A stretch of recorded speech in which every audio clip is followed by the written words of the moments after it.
Welcome to The Explainer. I am absolutely thrilled you're joining us today because we're diving into a topic that is just endlessly fascinating, the incredible overlap between real-world historical artifacts and the cursed objects that haunt our favorite movies and books. From ancient tombs to modern living rooms, we humans have always been a little obsessed with the idea that physical items can carry supernatural baggage.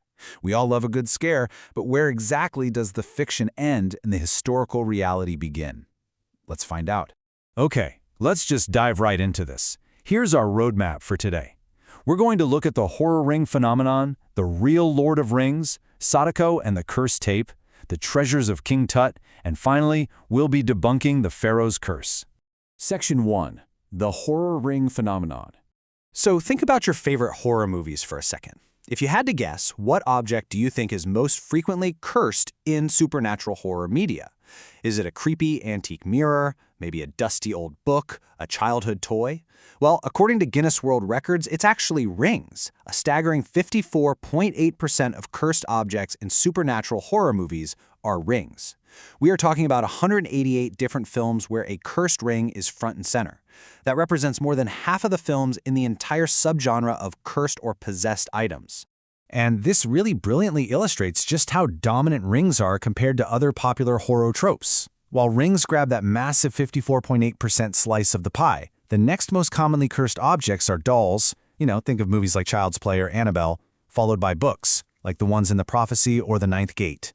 There were actually two major peaks for these kinds of movies, the 1930s and then again in the 1990s. But why rings?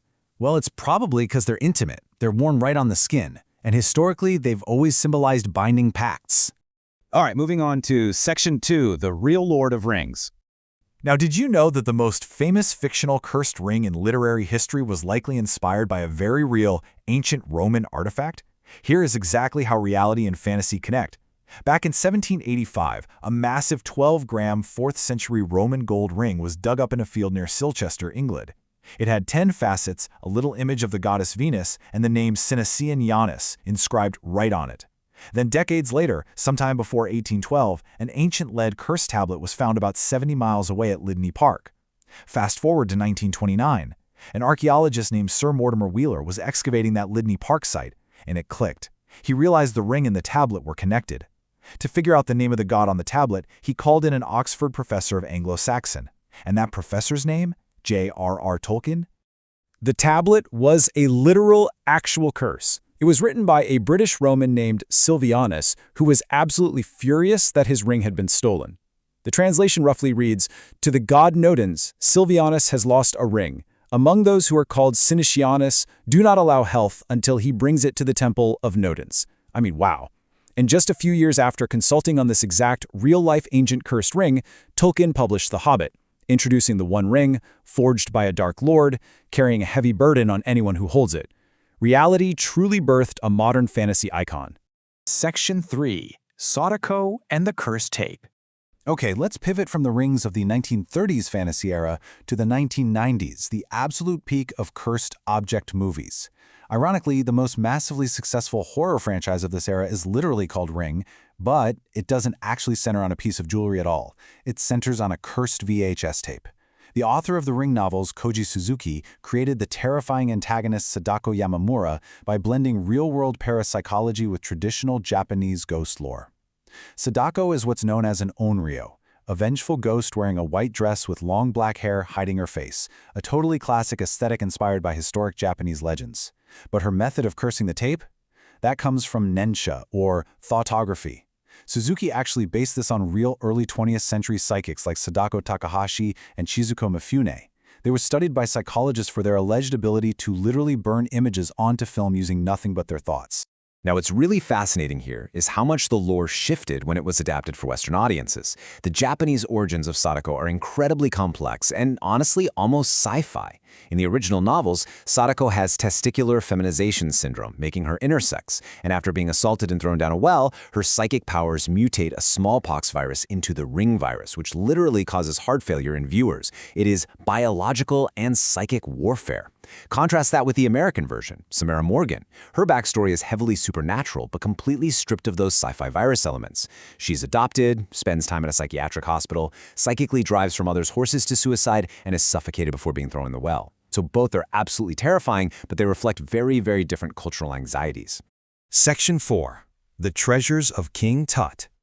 All right, let's transition away from fictional curses in modern media to the granddaddy of all real-world cursed objects. We are traveling back in time to November 1922, to the astonishing discovery of King Tutankhamun's tomb by British archaeologist Howard Carter, 5,398. I really want that number to sink in for a second. That is the exact count of the artifacts Howard Carter found packed inside the Boy King's tomb.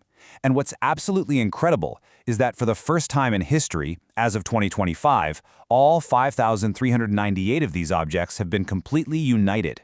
They're on display together in a single space at the Grand Egyptian Museum, or GEM, in Giza. Previously, only a tiny fraction of these were ever shown to the public. The sheer scale and the craftsmanship of these items, it's just breathtaking. We're talking about an 11 kilograms solid gold funerary mask beautifully inlaid with lapis lazuli. An inner coffin made of 110 kilograms of solid gold. It actually fits so tightly inside the outer wooden coffins that conservators couldn't even slip a finger between them. There's the golden throne, depicting these really intimate scenes of the young king. But right alongside these priceless treasures were everyday objects, game boards, toys, and amazingly, about 130 walking sticks. Howard Carter humorously noted that the Boy King must have been some kind of amateur collector of walking sticks. But in reality, modern analysis shows Tutankhamun actually had a clubfoot and likely needed them just to walk. And finally, Section 5, Debunking the Pharaoh's Curse. Because let's face it, you simply can't talk about King Tut without talking about the curse. It's time to impartially examine the most persistent archaeological legend of the 20th century, one that absolutely still captivates pop culture today. So the myth exploded globally after Lord Carnarvon, the man who actually funded Carter's expedition, died in Cairo in April 1923, which was just months after the tomb was opened. Now, his death was caused by an infected mosquito bite that led to blood poisoning, but the media, they were eager for sensationalism. So they completely ignored the biology and ignited this massive global Tut mania frenzy by inventing a supernatural curse that supposedly struck down anyone who dared disturb the pharaoh. So the crucial point is, when we objectively look at the data, the myth completely falls apart. Modern statistical analysis of the mortality rates of everyone present at the tomb's opening shows zero unusual patterns. None.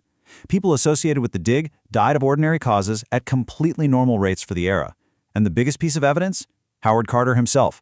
The man who actually broke the seal, opened the tomb, and spent a decade physically handling every single one of those 5,398 artifacts, he lived for another 17 years. He died at age 64 of completely natural causes. Which brings us to the end of our explainer and leaves us with a pretty fascinating question. If the data completely debunks the pharaoh's curse, and if the most famous rings and tapes are just brilliant works of fiction inspired by history, why are we still so obsessed? Are cursed objects just a mirror reflecting our own internal anxieties? Or is it that deep down in our modern, scientifically driven world, we secretly want to believe that magic, mystery, and maybe a little bit of dark power still exist in the physical things we touch every day? It's definitely something to ponder the next time you pick up an antique ring or find an old VHS tape tucked away in the attic. Thank you so much for joining me to explore this fascinating topic. Keep asking questions, and I'll see you next time.